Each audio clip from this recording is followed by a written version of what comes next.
live. Now we're right? going live. Now we're live. All right, everyone, all those stuff we talked about, don't talk about anymore. Like because we're all live. the Louis C.K. jokes, we're Yes. not going to do those again. Yeah, we had a lot of very untasteful jokes. We're And going to do those jokes. Yeah, No jokes can't- allowed. All right.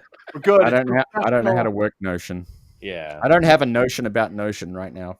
Yeah. Don't worry, Wow. Joff. You don't actually Right. need to read the articles for the news. It's Yeah. completely yeah. optional. That's but Ryan's that's- job. good, That's because I'm Ryan's not. job. I don't. It's like years ago, I was teaching, and the instructor is like, "Hey, did you read the slides before you're going in to teach?" I'm like, "No."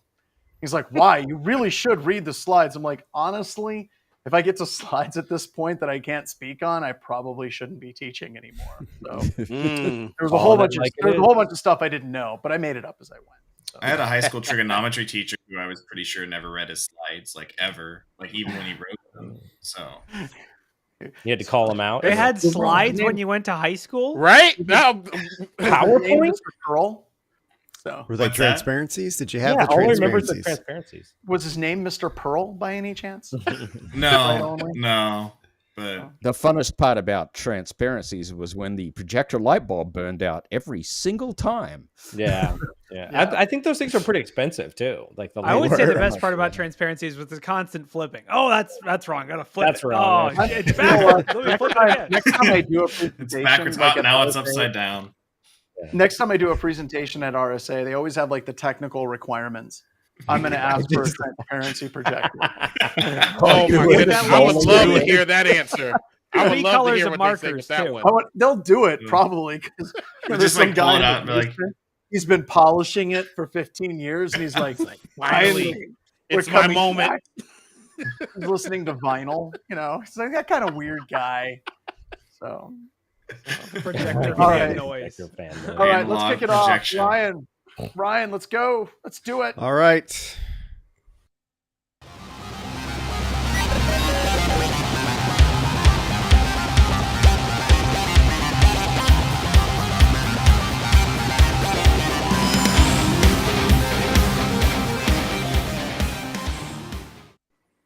Hello, everybody, and welcome to another edition of Black Hills Information Security, talking about news. We've got our cast of a lot of the people that you already know.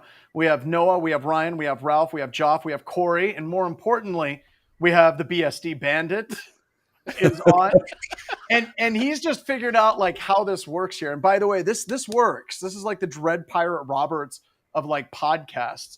He just keeps showing up, right? That's how you get promoted. He's on the show in the chat for like 5 weeks straight. We're like, welcome. And you're that- in. Actually, no, this is a long-standing thing. When I was on Security Weekly, I actually showed up for a show. And then Paul and Larry, they said, hey, you come back anytime. And next week I showed up. And they were all like, hi, John. What you got? I'm like, I got another tech segment. They're like, okay. And I just kept showing up like an uninvited house guest, and they never changed the call bridge. Oh man. That's basically what I did here too. Like first day, they're like, "Hey, do you want to join the news?" I'm like, "Absolutely." Next day, the news came around. I was in. Yeah, that's it. But Now you're in. constantly. It's the Go Hotel Paul. California. But I'm no, if you're extending not following digital hugs BSD to Bandit- everyone. Yeah, if you're not following BSD Bandit on Twitter, you're missing out. I have anybody that's sad, depressed, a little bit low. They're like, "Oh, the world's getting me down." I just send them his Twitter feed.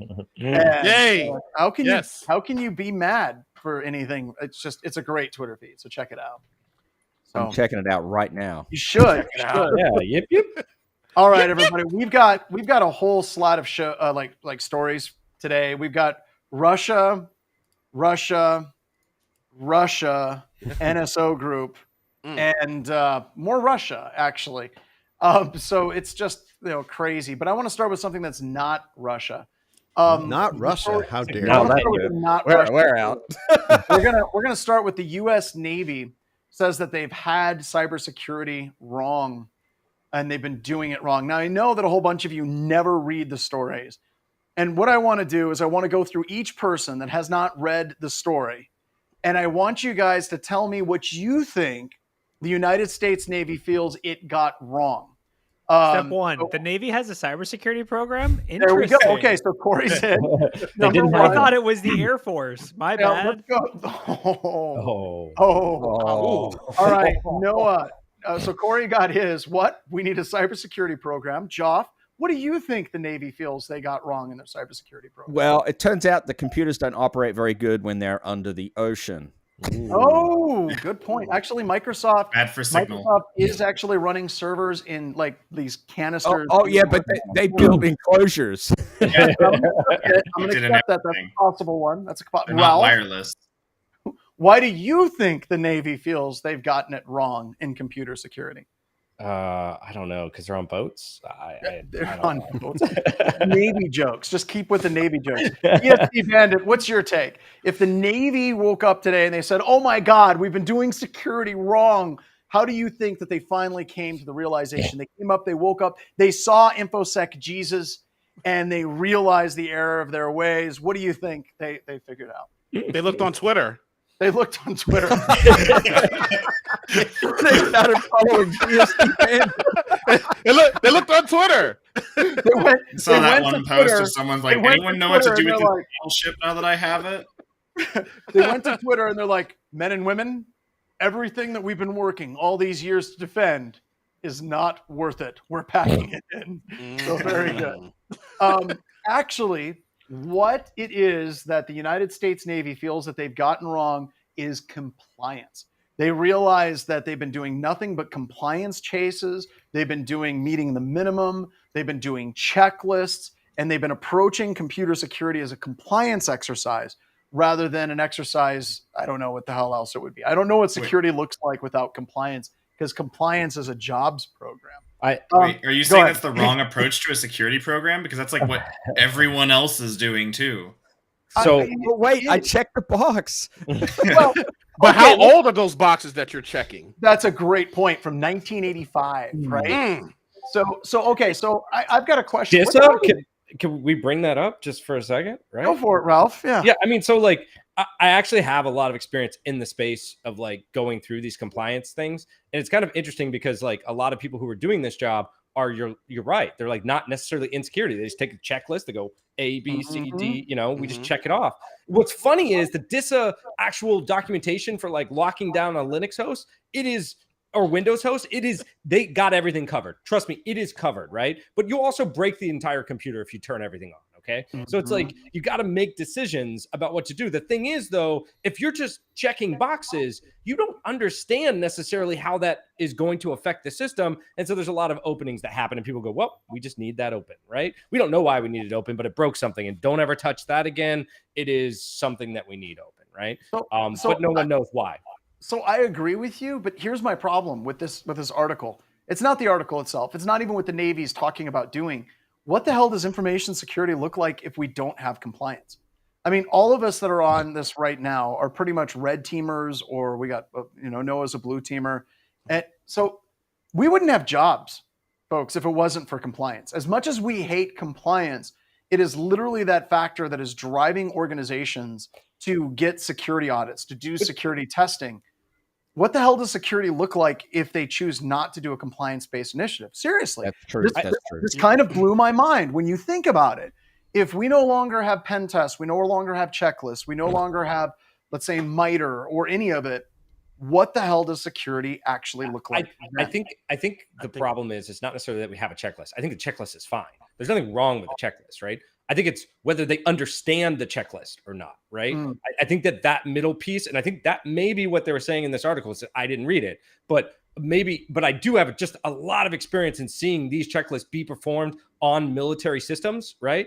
In operation. And a lot of times they just don't know, right? They don't know if this is supposed to be on or off or whatever, but somebody made an awesome checklist and they're just going down it, right? I think it maybe is lack of understanding and the compliance, not that we don't need compliance. We need to check these things, but I think that they need to hone in on, not just being a person who just checks the box, but knowing what every box does, right? And my big issue with that is a lot of people, like we were talking about in security, if you talk about what's actually important for security, they have no clue.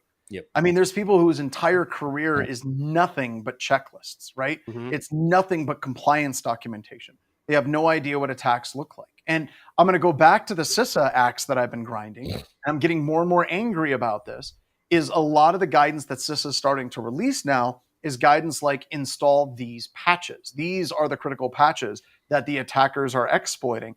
And that's that's okay. I'm just going to be, it's dumb. Don't do that, because it's not that it's one of 176 patches that's missing. It's going to be the missing patch on your organization that's going to compromise you. But we keep falling into these checklists. We keep falling into these compliance meeting the minimum things.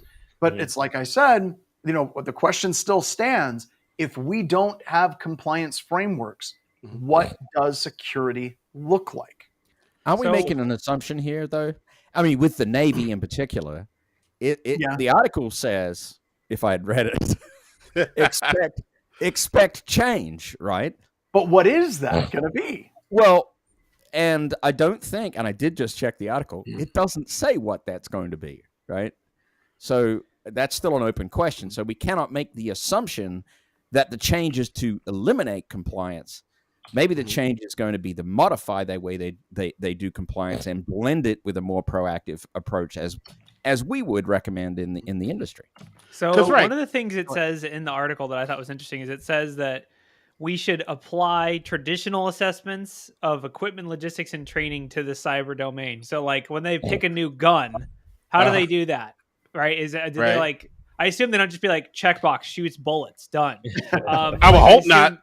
There's more testing. So I wonder how that would be implemented on like a cyber scale. Is it like, all right, well, here's our new systems, go hack it. If you can hack it, then it's not good. Or they have to choose. I mean, I don't know. Maybe it's just like an interesting thing to think about. Like, all right, we're going to implement this new system. Okay, well, we got to test it. Bury it in the sand for 2 years, or I don't know. Like, but I do think Maho has a point. Maho said security can exist without compliance, but what security can exist without, sadly, is incentive. And I think that one of the things that compliance starts to, like, if you get rid of compliance, you start to look a lot like an accountability framework, where it's basically like, if you have security vulnerabilities in your environment, there is going to be some level of accountability. GDPR tries to do this by taking a percentage of sales. Maybe the military can create an accountability framework where if these systems are not secure from an assessment perspective, they're not ready for a test, and there's massive vulnerabilities, then maybe some of these officers in charge should be in trouble associated with that. For sure. So that's for sure. Like I said, it gives this us is a mental foundation. game. Yeah, this is a mental game, right? And I don't think that there's a clean answer for it. I mean, we've seen a lot of I push think there from- is. We've There's seen a a lot of clean push answer. from cyber insurance. Like cyber insurance is it's an incentive, because if you don't have due diligence, you will not be able to submit your claim. It's not necessarily related to compliance, but if they say you didn't even test your security, we can't take this claim. Like, that's been a big incentive, not necessarily a stick, but more of a carrot. I guess it's kind of a stick because they can deny you, but But I definitely think a compliance standard, right? So all you got to do, tongue in cheek, right, is put the letters DOD in front of PCI DSS, and problem solved. Oh my god! But I do think that the checklist provides some type of foundation, and I think a lot of times when it comes to like the government, we automatically assume that there is nothing. It's just like I said, from like 1985 or whatnot. But we don't know. I think we should look at it from a perspective like, hey, who's updating these checklists? Because I know the checklists give you some type of foundation, but it's like, I think you should just build on that foundation. Don't get rid of the checklist, because again, like we talked about earlier, without any checklist, there's no order. Without any order, there's chaos, and with chaos, we have no jobs. Yep. Actually, chaos brings great jobs for us. Oh yeah, Well, for us, but I mean, just in general, for offensive, yes, but everyone else is pretty much yeah. I think it's kind of interesting too with the military in general and the DoD is that they're kind of realizing that this space is just more than just securing too. It's like an actual threat space, right?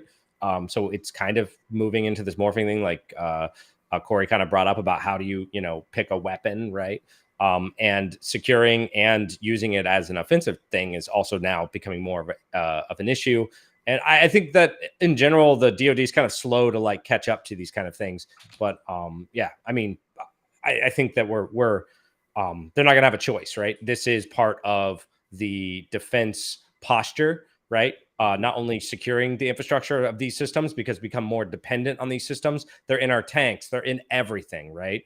And how they operate, on the actual battlefield, right? These communication platforms become the difference between, winning and losing, not just the tank you're driving.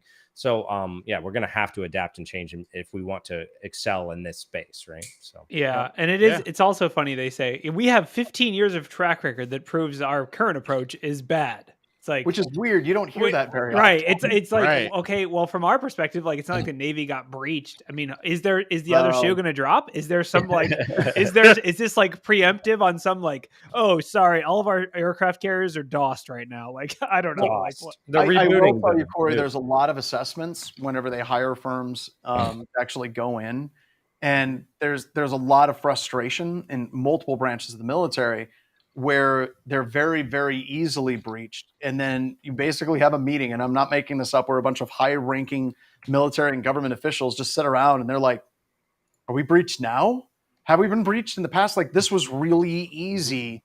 How bad is this? And no one can answer those questions. So that is a huge part of it. Well, I think it's because their focus is on fighting whatever the mission is, right? And whatever, their mission.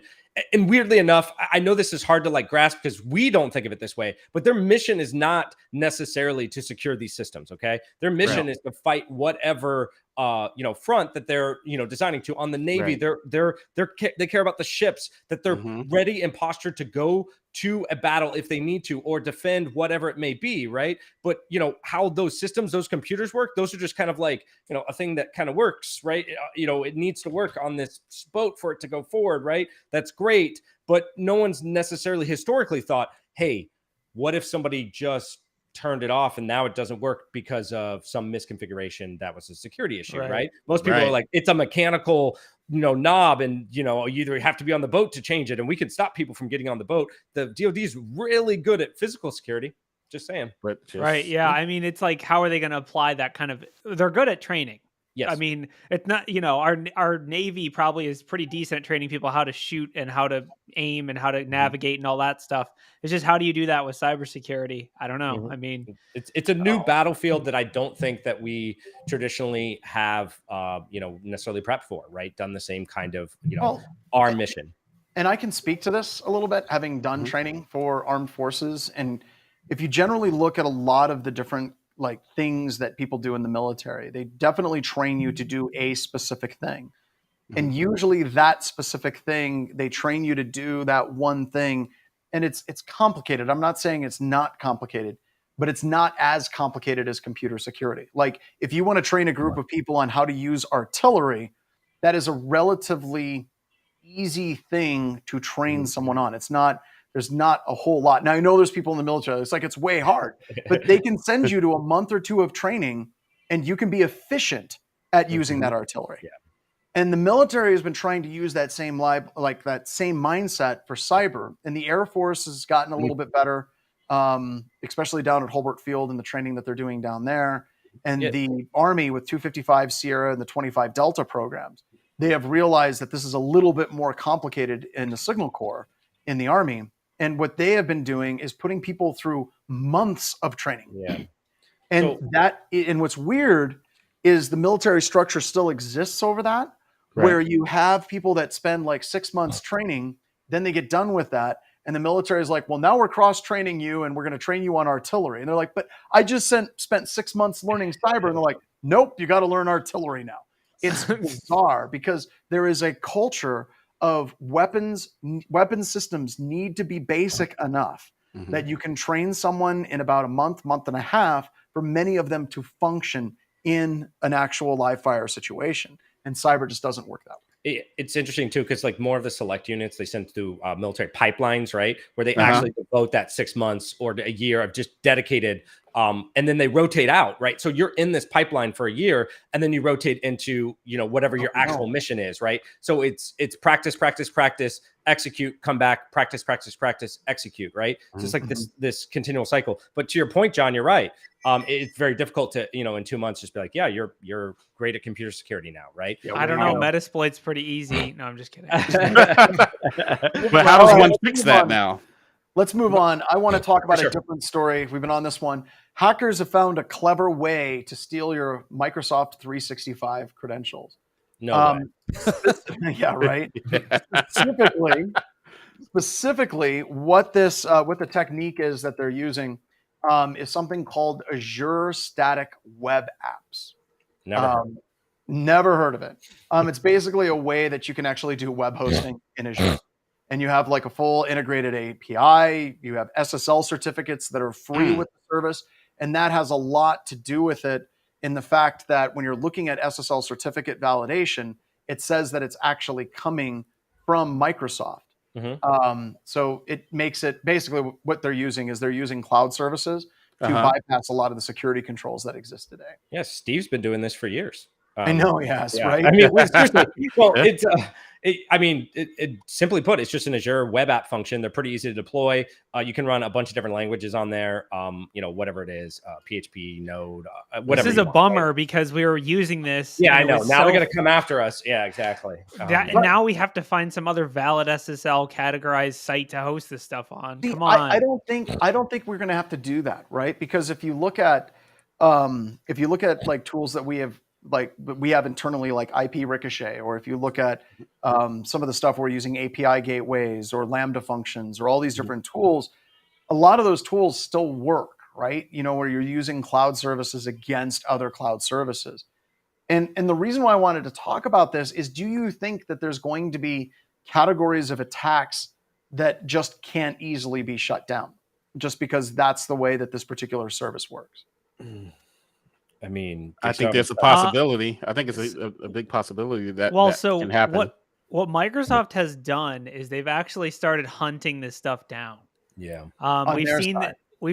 On their side, we've seen this happen significantly with the Amazon the Microsoft CDNs. If you are fronting, they have, which would mean you have created an Azure CDN for Amazon.AzureEdge.net, and you are fronting to baddomain.net.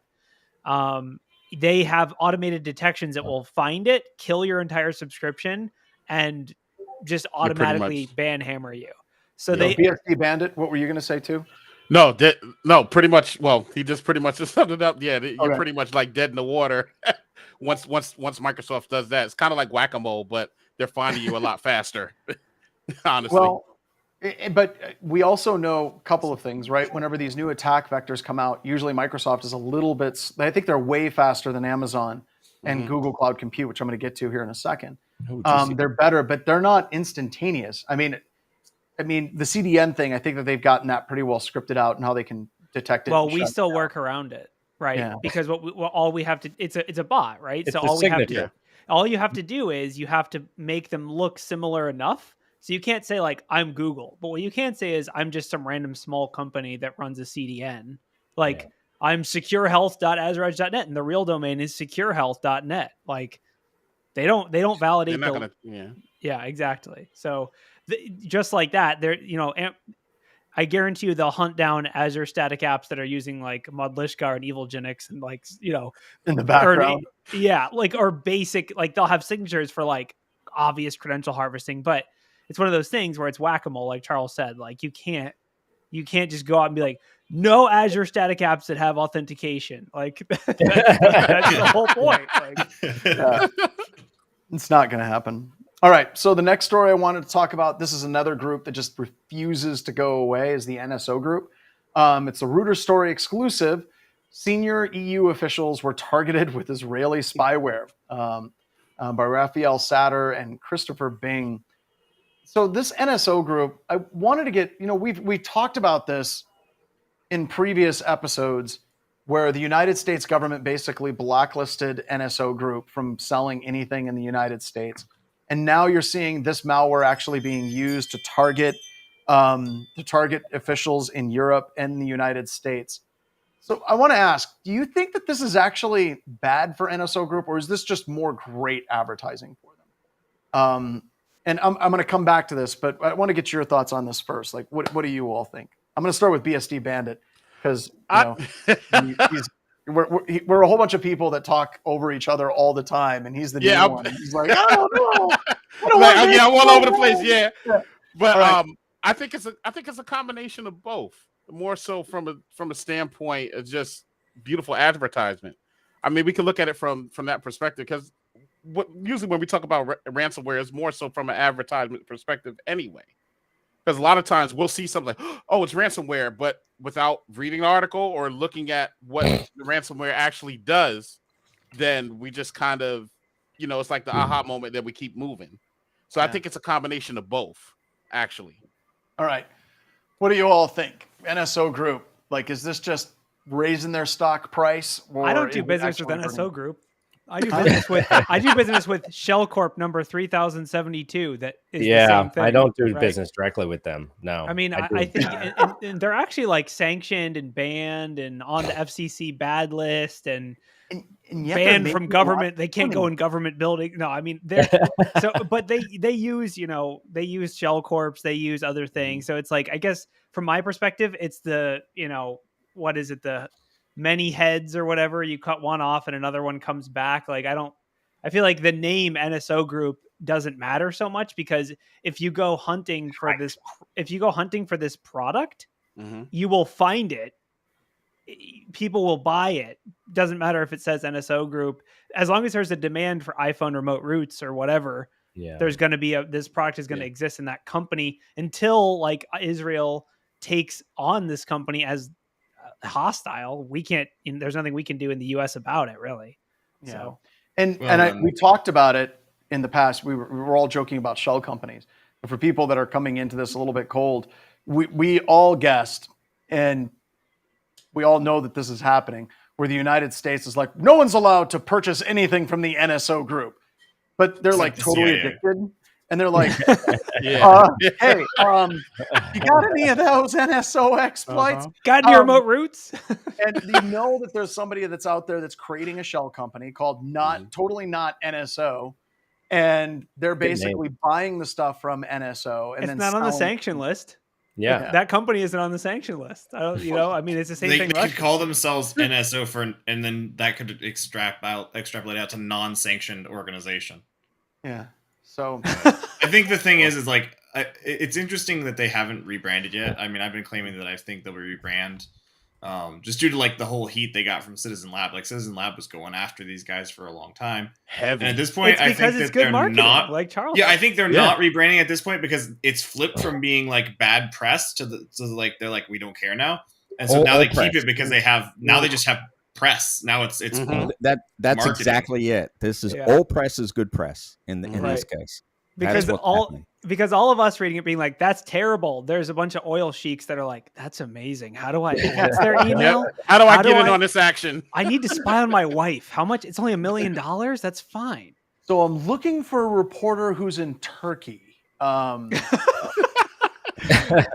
seen him. Yeah. I mean, it comes down to the government in Israel has to do something, or else they're going to keep doing business as long as they, I mean, it's like the ransomware region of Eastern Europe, like we were talking about. Yes, it's not real ransomware if it's not from Eastern Europe. Yeah, but, that's true.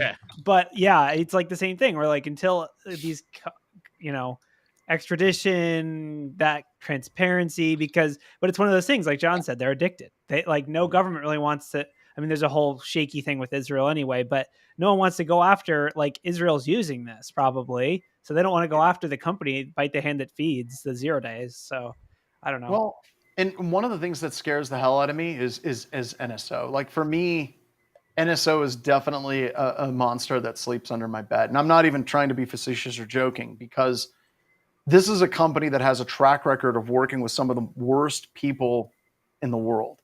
No, they vet everyone. Don't worry. Yeah, no, if you ask them, they don't. They work with. Yeah, no. They totally don't. Totally don't, right? KYC, absolutely. Everyone. Like with a lot of standard corporations, like we talk trash on Cisco or whoever, right?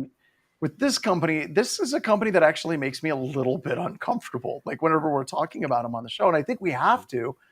But this is not a company that's going to be worried at all about, well, let's say BHIS pisses them off. They're going to find ways to squash us. They're a terrifying group of individuals. I mean, the real question is, how has Apple not just bought them out? Apple has more money than God. Why are they not like, we're super interested in acquiring your company? And then they're just like, actually, our goal is to shut the company down. Now, if we read an article, Apple security. if we read an article that Apple buys NSO, that's it for me. Yeah, that's it. But you know that Apple's probably like, there's probably like a sales presentation, a guy's going through, and he's like, here's the, you know, like here we have all these different companies that are some of our customers, and somebody from the Apple team is like, excuse me, is that Google up there? Yep. Son of a bitch. No, they're totally not one of our customers. I was gonna say that maybe the reason Apple doesn't buy them out is because they're using the product, but Yeah. Dude, they have their own backdoors. Yeah. Why would they be? I guess maybe they hire them for vuln research. That's It I'm all sure comes that they, back. you know, they need some Android exploits, maybe. It all comes back to all press is good press, right? If it drives the price up of potential future acquisition, that's not a bad thing. Yeah. well, I mean, Apple did and totally come out and say we don't like NSO Group. Basically, like they did publicly say. yes, but But the they United States also government every time that Apple that NSO like a new exploit is found, Apple patches it really quick. It actually is great press for Apple as long as the NSO Group exists. What if Apple's adding the exploits and then making double pay? I don't know. Oh my gosh. Well, Whoa. Now, okay. Now Deep we're state, I'm now we're sorry, a talking deep state. Conspiracy land. Let's talk about SnapOn. Oh yeah, being compromised in the Conti they're ransom. honestly, this is a Home Depot story. Really, you know, I like- can't afford to read this story. we sell tools, man. We don't care about computers. Oh, SnapOn got ransomwared. Oh man, Conti too. Yeah, they were too busy selling tools. You know what? It's like Saying you got ransomware by Conti has got to be. That's like saying you got back with your ex. Like you got divorced. You got divorced, and then you're like, yeah, we just got married again. You know this is going to end bad. personal data. I for one want to say congratulations to my friend and his soon-to-be ex-wife. Ex-wife. So if you happen to be a SnapOn customer, which I actually heard they're kind of expensive and kind of like almost like an MLM, but it doesn't matter. Did they leak any discount codes? Discount codes. Yes, that's it. But I was going to say, expect a notification with, guess what? Identity protection, because that's how we're going to save the world. That's the conspiracy theory. Yeah. The only people that continue to win all the time are the identity protection people. Yeah, And they they actually pay for these ransomware groups to still. I mean, like, Dude, they've sold how many licenses? Has anyone ever activated their 12 lifetimes of free identity protection? It's like to be free for everybody everywhere till the end of time. and only 12 Yeah, people well- actually use it. It's like the guy from LifeLock. He put his social security number on a truck and his identity got stolen like 12 times. Like it was like a terrible idea. Like you should. They had like a team of people that were doing nothing but cleaning up the mess that was created from that marketing. It's kind of like a constant flow of AOL CDs from back in the day. Yeah, it just keeps coming, right? oh So my here's, god, here's the fun part, right? I was just looking in my malware specimen jar, Uh-huh. and in the case of Conti, about half a dozen of those DLLs are Cobalt Strike beacons. oh, I'm So sure. how can you miss that today? I mean, right? easy. You don't have EDR, which I mean, it sounds like they might not know what that is. I don't know. I'm guessing. Yeah, Totally guessing. Well, snap on, snap off, baby. Yeah. How? I mean, listen, I think that the identity protection companies, I think that they're like paying the ransomware district of Eastern Europe, like, like a fee, like it's a monthly fee to be part of it. Right. I mean, they got to be in it. It's like our fifth conspiracy theory that we've made up on this show. I know. today. How is I know. Conti It's even on still operating? That's the other. That's what I was wondering. Like, what are they? Seriously. Are they just using like PlayStation Network? Is this all happening on a FIFA game? Like, what is going on? And Okay, another but- one. And another Like one. Snap-on's press release, unfortunately, we were exploited by Conti. On the plus side, it's pretty much been abandoned by the attackers, and it's just totally a mistake at this point. It's actually being ran by 16-year-olds now, just a couple. Right, we Probably call that something security to through do. obsolescence. Remember, Configure was kind of similar in that regard, right? Configure was spreading all over the place, but people were like, what the hell does it do? And they're like, we don't know. And there were all kinds of crazy conspiracy theories, like the software was broken. There were some people that were like, the people that were writing certain variants of it must have gotten killed. I mean, it's just crazy. They're probably selling the Conti like access. They bought SnapOn buys back their access to their own stuff because the code's so out of date, nobody wants to run it anymore. Yeah, but it does look like Snap-on did pay the ransom. because Conti ransomware game like release said that they had gained access to a bunch of stuff, posted a bunch of stuff, and then it was removed very quickly. Well, it turns out the C2 they got a channels do make a notification. very effective. C2 channels do make a very effective systems administration tool. I mean, come on. They actually do. Right? So SnapOn's actually going to acquire Conti and use it for remote admin because they couldn't control their stuff. That's good. This is our Conti rebranded. It's a service sysadmin network. No, there you go. Conti as a service. Conti as a service. Done. That's it. Actually, Perfect. you joke about that. What was the name of the rat? Like there was Back Orifice 2000, but there was a bunch of other ones that were in that same vein, and a couple of them actually became "quote unquote" legitimate remote administration. Yeah, that's right. TeamViewer. TeamViewer. That's right. No, not TeamViewer.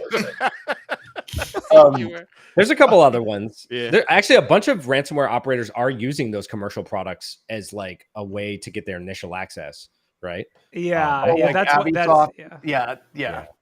But yeah, I mean, I'm sure if you dig into the source code of TeamViewer enough, you're going to find a few reused lines from Back Orifice. Well, or what about Sub 7? Yeah. Right? Sub 7 love. Now you joke about all that, but VMware, if you go back in time far enough, VMware was based upon rootkit technologies. And some of the early VMware stuff that was out there, if you got to looking at the code, it was actually using open source.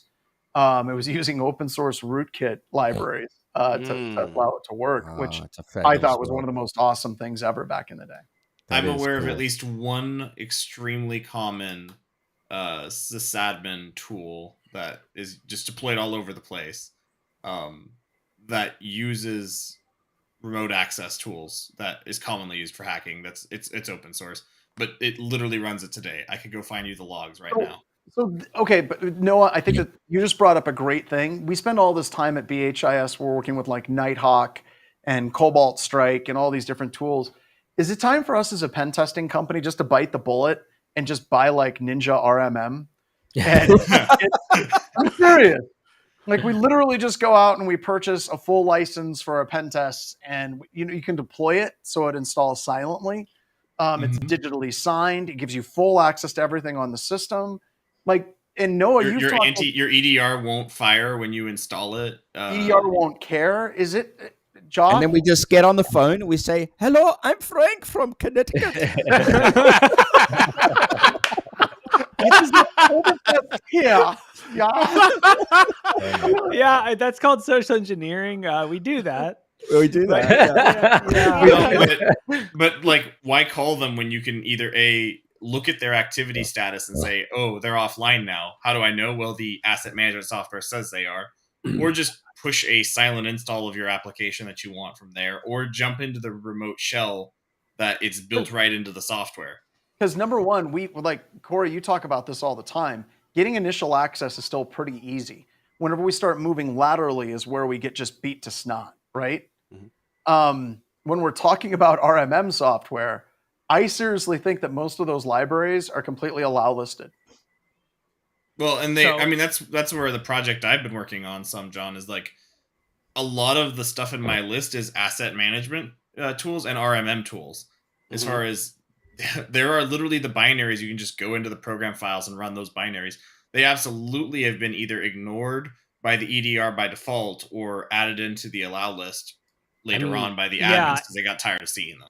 And we've talked about, I mean, this is what we're moving. This is what red teaming is moving, is just, I mean, talk about living off the land. It's more like emulating the land. Figure out what RMM tools they're using that are likely to be whitelisted in whatever XDR, EDR, whatever DR they have. And then just emulate that, right? This is my DLL now. This is my process name. This is my tech. I'm going to use WinRM because this uses WinRM. You can just get BombGuard licenses. Everyone's got BombGuard. Just drop that. I mean, it's not a bad idea, honestly, right? Hey, could you please install this? We have to check for an update on your system. It's BombGuard. Everyone needs BombGuard. I think we need to try this, Joff. I mean, dude, I've literally asked before in red team scoping calls, like, can we purchase access to your company on the dark web? Like, can we just, if you could just go online and send a guy like 0.002 Bitcoin and get a valid account, can I do that? Is that, I mean, is that under time and materials? Oh man. I can already see the finding right now. Employee susceptible to bribery. No. I'm talking about dark web. You Well, maybe he sold it on the dark web. You never know, right? Yeah, who knows? I mean, who knows? It doesn't matter to me, but I saved a week of testing. All right. So this leads us into the bearded Barbie hacker catfish story. Wow. And this feeds in really does it? well. This feeds in really well because whenever we're talking about like, you know, how like buying access on the dark web, we talk about utilizing RMM tools. We talk about bearded Barbie, where they set up like Facebook and Instagram pages to emulate attractive, healthy young women. This is one of those things that kind of eats me about the state of red teaming. Is if you look at what a lot of the attackers are doing, they're doing these things, and we're not, right? Like they're going onto the dark web and buying access. They're going through and they're standing up these phishing campaigns. There is no way in hell I would ever authorize any of you to create a Facebook or an Instagram page emulating a very healthy young woman or male, interacting with a target for like a couple of weeks, and then convincing them to download a RAR file with videos and pictures of them. Like, there is no way that that's going to be something that we can legitimately scope, but damn, it's what's happening. So they're cheating. They're cheating. Yeah, they're cheating. That was totally our job. Like, going back, I don't know, a lot of you guys have been doing this for a long time, but like going back to, you know, doing like quote unquote red teaming, which we didn't call it red teaming back in like 2003, 5, 6, 7, and 8. But we would literally do crap that was incredibly close or across the line because we didn't have an established concept of like what ethics were in this place. And a lot of our customers, or, you know, judges in some cases, they would say, we want you to push it as hard as you can. Now we can't touch these things. And I'm afraid that as an industry, we're creating monstrous blind spots for organizations because they're not being tested in these ways. This comes up to the big point about like catching a red team versus catching a real threat actor, right? Yes. Because you start seeing the thing red teams do because that's how they operate. It's not necessarily because this is the absolute best. This is the only way within the confinements of what you just described we can operate, right? So this is red team stuff. And then you have like what you just described, like making a catfish profile and like, you know, convincing someone to do that is real threat actor, because a red teamer would never be authorized to do that. So then you start being like, you know, hey, this is totally a red team and this is totally a real threat actor. Maybe they're really horrible at this, or they did something that was way out of line that a red teamer can never do. So you're right.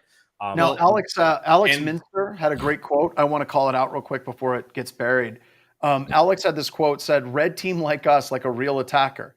And then if we try to describe, this is what we will do. The customers come back. Like, oh, no. And then when you don't get access, they're like, well, your team sucks. And so this gets interesting really, really quick. All right, new plan. We only send SOWs over Whispers Talk, Pure Talk, Wink Chat.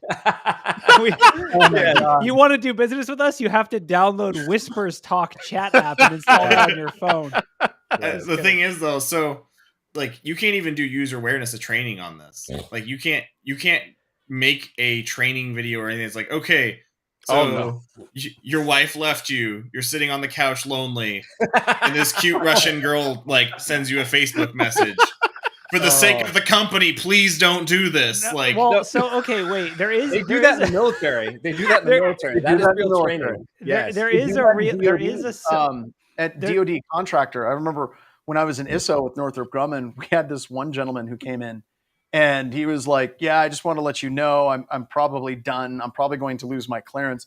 And he was very much like an ultra, like super nerdy, like mathy type person. Didn't get out much, and he had actually like ordered a bride from Russia.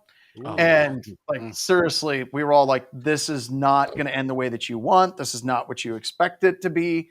And sure enough, whenever he went home and he told her, just want to let you know that I quit my job because I want to focus on you. She was like on a plane, like the next day. Right. So Yeah. military, they teach you this stuff. In DoD contractor space, they teach you this stuff.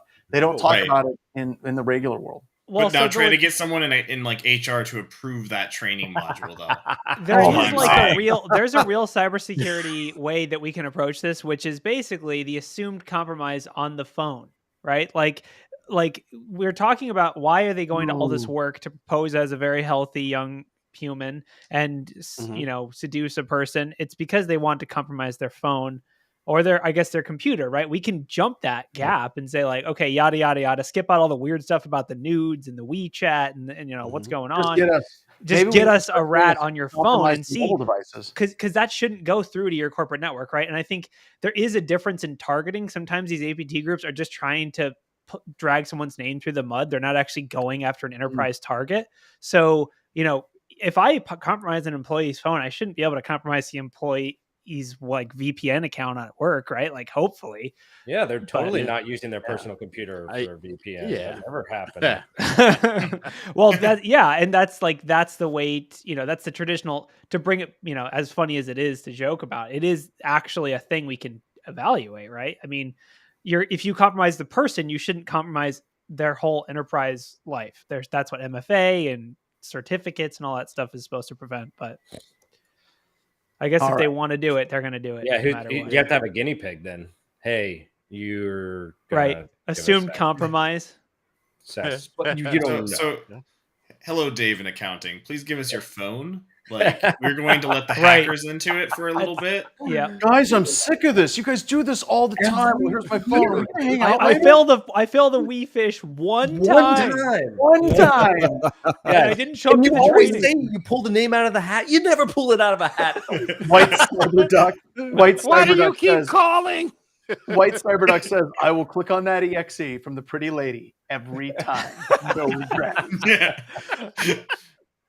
I have a VM just for that. Oh my god! All right. The last story I want to talk about is the Department of Justice. Basically worked with a bunch of different companies to basically decapitate malware that was basically put out by GRU, the Intelligence Directorate. And basically, what they did is they brought down the command and control servers. And this is kind of huge because there's malware. Of course, you have VPN filter malware. You had malware from WatchGuard. There was malware from ASUS. There was tons of embedded like device malware. It was absolutely nutty. And what's interesting about this is that there's a couple of things. You remember whenever we were talking about SolarWinds, and we're like, this is not an isolated thing. There is more out there. It looks like they actually went through and basically scraped out a bunch of mini SolarWinds from like WatchGuard firewalls, from ASUS devices, from a number of different Soho routers that were compromised by the Russians. And then they shut down, like I said, the main command and control servers associated with this. Now, just so you know, this isn't something that's like new. The government has actually worked with various different other law enforcement agencies. A lot of times it's the U.S. Marshals that they end up working with. And they also, they ended up with all of these different vendors. But we saw one of the earliest ones that I can think of is the Walladect botnet. That's the one that kind of set the legal precedent for the United States government working with the United States Marshals and Microsoft to degrade that botnet through multiple different, quote unquote, unspecified technical means. But one, I think that this is like, yeah, we said there's totally going to be more SolarWinds. There absolutely was. The other thing I wanted to ask you all about this is, did we overplay our hand a little bit, or do you think that this was, given the current state of affairs from a geopolitical perspective, this was a good play?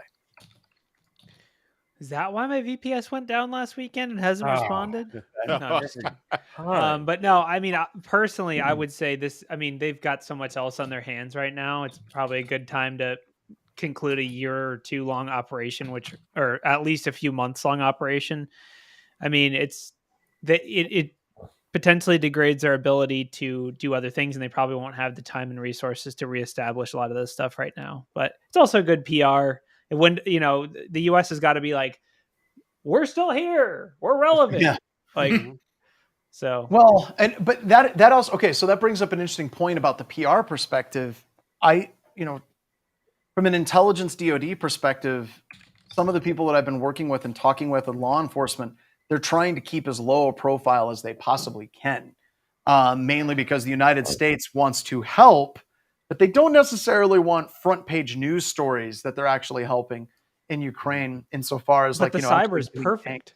That's why the cyber's perfect for that, right? Yeah. Because the Russia has been it's like an ongoing, it's like the playground. No one knows what's going on. Everything that happens in cyber stays in cyber. It's like, like the Russia's been attacking us for years. We've been attacking Russia. There was some stuff that happened with centrifuges. Still, no one really cares.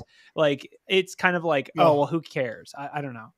The thing with cyber and governments is that as of right now, the current standing is not so much right. I mean, we talk about it in this group, especially. We talk about like it's very close to kinetic warfare, but it's really a lot closer to espionage than it is to kinetic warfare. Yes, espionage. Yeah. Good point.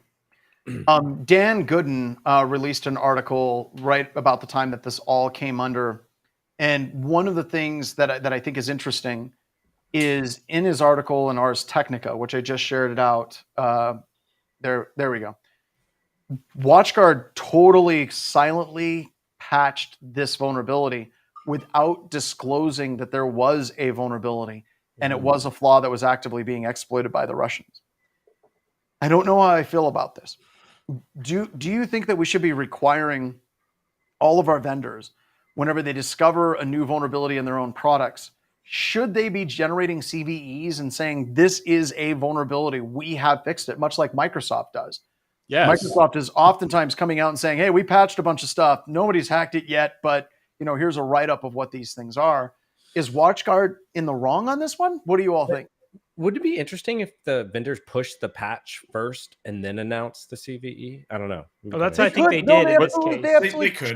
Yeah, go ahead. Personally, I think you should notify, like, if you find a bug, right? And I guess a lot of companies do this. They find a bug and I guess they're testing the patch, if the patch works or whatever, but at least let somebody know that you found a bug and you're working on a fix for it, at least, you know, or at least provide a workaround until you actually have the fix, like Microsoft does sometimes. Right. I think they're in the wrong for just fixing it and not saying anything. I think the information should be out there that there's a vulnerability in their product. Well, I think the silent fix is just so that no one knows that the vulnerability exists, right? So to get the ambulance, they don't want to talk about it, right? The problem with that, though, is that the legitimate users of the product also don't know that it exists. Well, the vulnerability scanners don't know that it exists, right? They don't patch it. And also, whenever you're talking about vulnerability scanners, Noah, whenever you're scanning it with Nessus and things like that, it has no idea what criticality of that missing patch actually is from a security perspective. Sure. Right. I don't know. Go ahead. I think this is one of the rare examples where like a CSO is really useful. Like looking at the data, for example, like with Microsoft, I'm sure they have data that says how many of our clients are actually in line with the regular patches. Like we have 200 million PCs and 80% of those are getting the most recent patches. So it's worth it to fix 80% of those PCs and let the other 20% people find out about the bugs and they're exploited in the wild. Like if WatchGuard, maybe they can look at the data and say, well, we can silently patch this. 90% of our clients won't get patched. So we have to keep it quiet because if this goes public, they can, attackers can download the source code, find the bug, and then exploit it in the wild. Like if people are version locked for some reason, I mean, obviously these are edge cases I'm talking about, but I think it is kind of a continuum of like, I think a lot of organizations do, like Oracle's notorious for an unspecified bug and an Oracle unspecified component could have unspecified ramifications. Yeah. Confidentiality could be impacted. Okay, that's a 9.8 CVE. Unspecified. And by the way, if you reverse engineer it, that's against the terms of service. But anyway, I think it's kind of it's one of those things you have to make a calculated decision about. If we can ninja patch it everywhere in one click, we probably should do that, then announce. But they should always announce. Yeah, I agree. You should announce it afterwards. Never keep it hidden forever, because it's worse. PR is worse if you don't. It's way worse to get. It is. Yeah. But But you were talking about having a CISO. I think that's the problem. Is a lot of the people that are making these decisions, they got like a lizard brain that has not been in the InfoSec community long enough to understand how things work here. And they're basically like, well, if we release that there's a critical vulnerability, then people won't like us anymore. And usually in those companies, just so you all know, if a company has that approach, they are using that approach in their marketing to their competitors.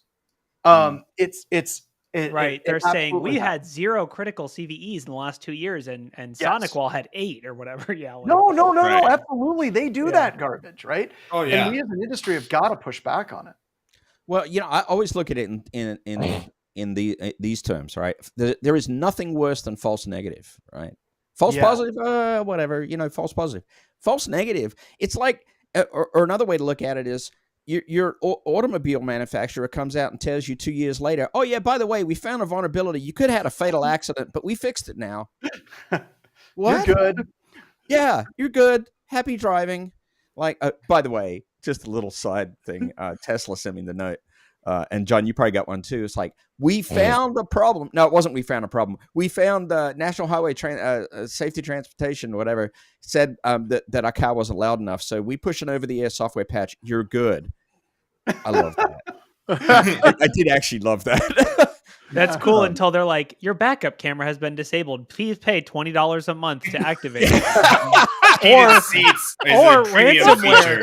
Dude, I totally got ADD squirrel brain right then when I went into that. Ransomware on your car. Could you Please imagine pay that? 1 Bitcoin to use your Tesla. Use your Tesla.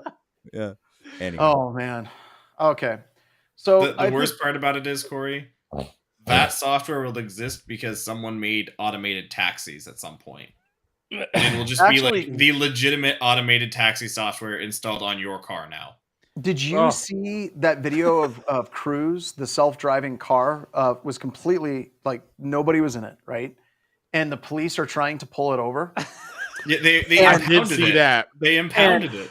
And it's like it stops, and then the police officers get out because the headlights weren't on at night, and they're walking up with their flashlights, looking at it and everything. Then the car, like, the light turns green, and then it goes stop resisting. And then it turns on its hazard, and then it parks again. It's just like you just know that there's an engineer somewhere who's. Is that like a DWD, like driverless while driving? Yeah. Who do you charge for this? Who is the criminal? And the police officers are like, I don't. What? They just arrested the nearest person. Yes, someone walking down the street. It's the person who ordered the car with the app is the one responsible. That's the guy. Because it wouldn't be the manufacturer and it wouldn't be the operator. But yeah. Like, oh, jeez. Oh man. I mean, I think it's classic cyberpunk, right? It's like it's the cyberpunk dream of the cops chasing around an empty car. I mean, I will say, good denial of service for the cops, right? It's like, how do we keep them busy? Like have them chase. Have a bunch of cars just running all over in the city, just like a bunch of those cars just going just all at one time, like that. All right. Fast and the Furious kind of thing. It's like Hackers where they turn on the light screen. So last story. I promise this is it. Ukrainians using Find My iPhone to see where Russians have taken their stolen Apple devices. Why? So, oh my god! I want to be honest with you. I caught static last week because we were joking about the Russians and how it seemed like a Looney Tunes cartoon. With their tanks being like stolen by farmers, drones falling out of the sky, and I get look. Absolutely, what's going on in Ukraine is genocide. It's an atrocity. Mm-hmm. It's horrible, and the way that people sometimes deal with that is through humor. And one of the things I would like you to do is I would like you to look up Mel Brooks's speech about Hitler and his play, The Producers, where Mel Brooks is Jewish. He wrote this amazing, hilarious play called The Producers, and it was turned into a movie. You should go check it out. And he said, the absolute best thing that we can do to destroy Hitler is to make him funny and laugh at him. And that's exactly what he did. So when we're laughing about this, like we all understand here, all of us understand that it's horrible. But you got to admit, it's kind of funny when the Russians are stealing things, taking them back to Belarus. And then the Ukrainians are like, there seems to be a very dense collection of stolen devices in this specific field. Where should we put our artillery? Oh my god! Aim here.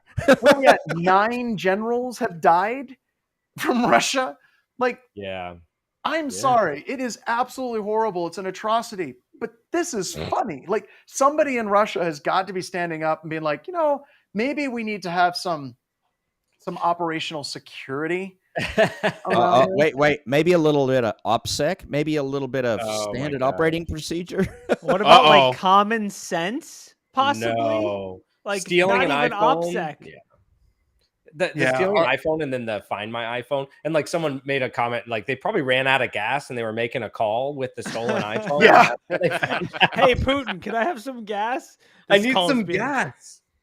I mean, my goodness. I it's the classic, this is the TikTok war, or whatever you want to call it. Yeah. But yeah, like it's the next generation of the stupidest stuff. Like last week we talked about drones. The Russians take the landmines, they put them in Ukraine, then Ukraine sticks them to drones and just drops them back on the Russians. Yeah. It's like, again. Hey, you should. Hey guys. Oh no, we left a bunch of air tags sitting out in a big pile. Oh no. Oh don't no, steal you guys them. could use those to keep track of your stuff so you don't lose them. Yeah, it literally is military. It's military Darwinism at its worst, right? Yeah. It is. Like, I saw a quote I thought was amazing. It said, it was somebody that was in Ukraine. They're stealing our iPhones and our Apple devices. We're stealing their tanks. Seems like a fair trade. Really? Yeah. I mean, well, they can't get iPhones in Russia, so it makes sense why they're stealing. Yeah, no, they're hot item. They sell resale value, huge, amazing. Yeah, I was gonna say we didn't talk about it, but I saw that like a lot of companies, or a couple of companies, Lenovo and others, are still selling their devices in Russia, which they're taking flack for it. But that the inside of those companies, like the sales divisions, that like what's driving that is they're the printing money. Politics. It isn't just the money. It isn't. It's always about the money, right? It always comes back to the money. But that there's people that are responsible for the Russian sales division that are high up in the company, and they're like, well, wait a minute, what's my bonus structure going to be like? If I can't meet my quota for my sales at this point, how would that? And instead of saying, you know what, Bill, we got you covered. Don't worry, it's going to be okay. It's a war. They're going to be like, well, maybe we should continue selling stuff so Bill can get his quota. That's Well, Lenovo's Chinese. The Lenovo is the big one that's still selling in Russia, and they're Chinese. They were so IBM, by the way. They bought, or IBM sold out there last. Sorry, yeah. I'm old. No, I know it's weird. The same concept applies to anybody that's still selling in Russia. Yeah, it's all internal. It's all sales quota. It's all the salespeople. I feel like it's political. I don't know. Go watch American Psycho. It's just like that, except the Huey Lewis in the news scene. Probably. I do think it's interesting, just the one last thing about this story, right? About the Find My iPhone and all the other stuff, the drone, all this other stuff, right? This is like the modern war and the stuff no one ever thought about, right? Like the stupidest stuff is working so well. Yeah. And like no one had thought this out. No one had a plan. Like everyone should be taking notes. Like, all right, in war, remove all air tags, iPhones, I know, How dude. are we Russia's military against drones? Let's make a plan. The average YouTuber. I go back to there's people in the mountains of Afghanistan and out in Syria and Russia that are seeing, they're not in Syria and Iraq, that are just like, who are these amateurs? Like, I mean, even the Taliban right after 9/11, they picked up in about a month and a half. They're like, by the way, don't use these things. Bombs fell out of the sky. Yeah, no, they did not pick up cell phones. It was all personal communication. Like it all went. They figured it out real quick, and it's like maybe that's the problem. Maybe Russia has closed off the internet so much that their own troops aren't getting this important news that they shouldn't be using these personal devices. So. All right. Well, that's it. Let's wrap it up. Hey, thank you very much, everybody. BSD Bandit, thank you very much for showing up. We greatly appreciate it. And keep showing up. It's a good time. Oh, definitely. Yeah. This sets off the Mondays. We got to do this. What we got to do. All right, Ryan, take us out, sir.